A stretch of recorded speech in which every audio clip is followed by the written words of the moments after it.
दोस्तों, आजकल यूपीएससी के क्रेज के बारे में हम सबको पता ही है। हर साल कई लड़के लड़कियां इसमें चुने जाते हैं।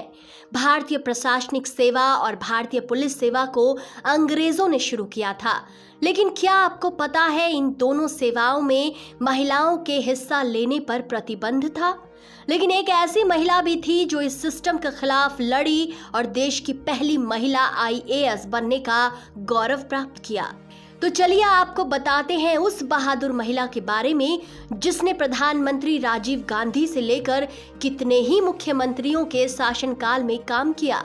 भारत के आजाद होने के बाद भी महिलाओं को भारतीय प्रशासनिक सेवा और भारतीय पुलिस सेवा समेत किसी भी तरह की नागरिक सेवा में हिस्सा लेने की अनुमति नहीं थी।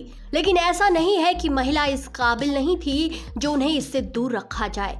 ये नियम गुलाम भारत के समय से ही चला आ रहा था, लेकिन आज़ादी के बाद चीज़ें बदलनी शुरू हुई और एक साल बाद ही महिलाओं को भी इसमें हिस्सा लेने की अनुमति मिल गई। ये वो दौर था जब चारों तरफ पितृसत्ता हावी थी और महिलाओं को अपने वजूद के लिए संघर्ष करना पड़ रहा था। महिलाओं को उपेक्षित समझा जाता था, इसीलिए किसी महिला को आईएएस या पीसीएस के तौर पर देखना तो बहुत बड़ी बात थी।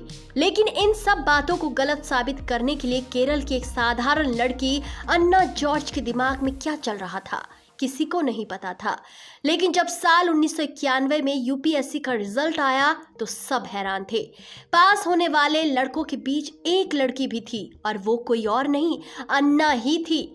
उस दिन अन्ना का नाम यूपीएससी के रिजल्ट के साथ इतिहास में भी स्वर्ण अक्षरों में लिखा जा चुका था।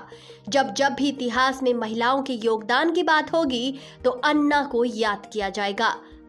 लेकिन आने वाला समय उनके लिए आसान नहीं था।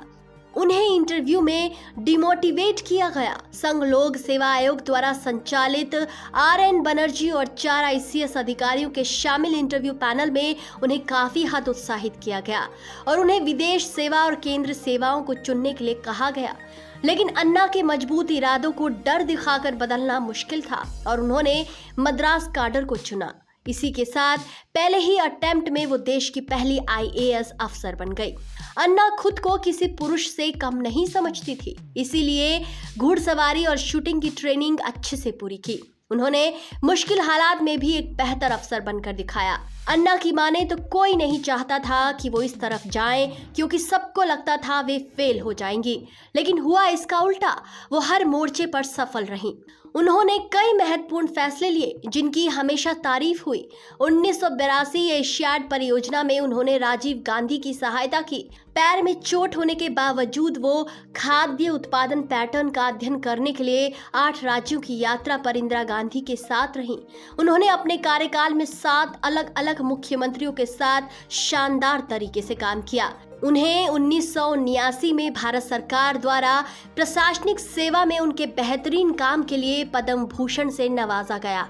भले ही अन्ना इस दुनिया में नहीं है, लेकिन उनकी हिम्मत की कहानी हम सबके बीच है, जिसने लाखों लड़कियों को प्रेरित किया है और आगे भी करती रहेंगी।